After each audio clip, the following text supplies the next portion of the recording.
Le Biarritz Olympique, on le rappelle, avait une séance de rattrapage, avait droit à une séance de rattrapage aujourd'hui après avoir grillé un premier joker à domicile la semaine dernière. Le club basque en difficulté sur le terrain et surtout sur le plan financier. On vous le rappelle, 2 contrats toujours bloqués par la DNACG qui vise, on le rappelle, à la limitation de la masse salariale. Il s'agit de 2 nouvelles recrues, l'ailier sud-africain Joey Pietersen et le centre samoan Paul Pérez. Des problèmes d'effectifs, Nicolas Dupin de Bessa. Et du coup, un véritable casse-tête pour le staff biarro. Effectivement, Isabelle, ajoutez-y les blessés et un Takuza Ngwenya retenu en sélection avec les États-Unis. Et vous comprendrez que Didier Faugeron n'avait que très peu de solutions pour son fond de cours. Des jeunes, Paul Quetlan, Teddy Thomas sur une série de 5 essais en 4 matchs et l'international espagnol. Vous avez bien entendu, l'international espagnol au 2e plan, Julien Goya. Il a un contrat espoir, il était titularisé pour la première fois en top 14. Les avants, eux, se sont préparés loin des regards, loin de la pression. La pression a été sur Biarritz toute la semaine. Il fallait absolument réussir le début de match. Mais le début de match, il est plutôt à l'avantage des Montpelliérains avec ce plaquage haut d'Eric Lund. Et la première occasion de scorer, elle est du côté de Montpellier avec Jonathan Pélissier qui ne manque pas cette occasion. Et après 8 minutes, cela fait 3-0 pour Montpellier, même si Biarritz est nettement mieux dans l'agressivité, nettement mieux. Mais on oublie quelques errements défensifs avec Jonathan Pélissier qui a joué vite cette pénalité, le petit coup de pied par-dessus. Il n'y a plus personne. François Trinduc qui récupère. Il y a le bon retour de Dimitri Yachvili, mais derrière tout va très vite. Lucas Dupont qui va aller libérer ce ballon très rapidement. Le ballon qui lui échappe, mais il part vers l'arrière avec François Trinduc. Tuitavaké qui va aller pointer en coin. Et c'est le Tuitavaké. Monsieur Garcès a tout de même un doute et il demande la vidéo. Bruno, y a-t-il un avant du 9 bleu à la sortie du ruck, s'il te plaît? Le 9 bleu, c'est en fait le 14 bleu, Lucas Dupont, l'ailier droit qui est venu et qui échappe le ballon vers l'avant finalement. Et cet essai est logiquement refusé. Avertissement sans frais pour des Biarros. On a le sourire du côté de Mario Ledesma. On a bien réussi cette entame de match. En revanche, c'est le masque du côté de Laurent Rodriguez. Même si Dimitri Yachvili ramène Biarritz à hauteur après cette pénalité convertie autour de la demi-heure de jeu, 24e minute. 3 partout, Biarritz revient, mais Biarritz n'arrive pas à trancher contre le vent. Et Biarritz souffre sur ses ballons portés. On l'avait déjà vu la semaine dernière face à Clermont. Ils ont pris une nouvelle séance de 30 mètres contre Montpellier. Le départ de Toulouse et Dimitri Yachvili qui va encore sauver la patrie sur la ligne. Il arrache ce ballon des mains de Toulouse. Mais regardez bien à droite, il y a l'arbitre qui lève le drapeau. Il a vu quelque chose sur cette action. Je vais donner un coup de poing dans le nettoyage.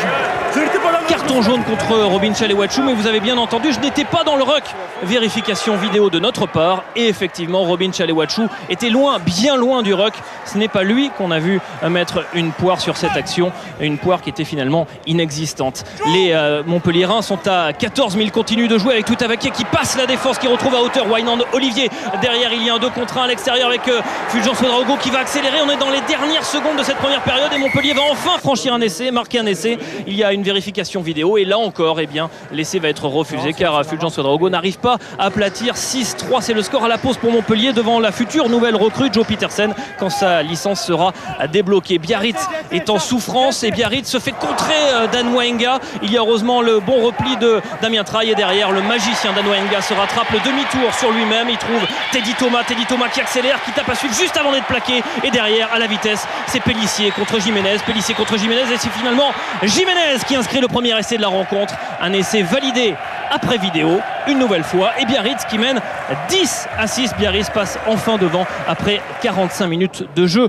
Le sourire des absents, Imanol Arinordo qui est toujours blessé, il va bientôt revenir sur les terrains, d'autant que Dimitri Yachvili passe 2 nouvelles pénalités et on arrive à 16-9 pour Biarritz à l'heure de jeu. Biarritz qui a un petit matelas et ça inquiète un petit peu Fabien Galtier car on a laissé beaucoup d'occasions en route. Nouvelle occasion, un quart d'heure de la fin du match avec cette redoublée entre Trinduc et Wynand Olivier, l'espace qui s'ouvre, Trinduc qui va aller inscrire l'essai Montpelliérain. Tout le monde s'est arrêté, ouais, François Trinduc va aller marquer cet essai. Vérification tout de même de la vidéo et là encore après vidéo on va refuser cet essai pour ce passage à vide d'Anthony Tuitavaké. Cela fait 3 essais refusés à la vidéo au Montpelliérain, même si Payot passe une pénalité 16-12.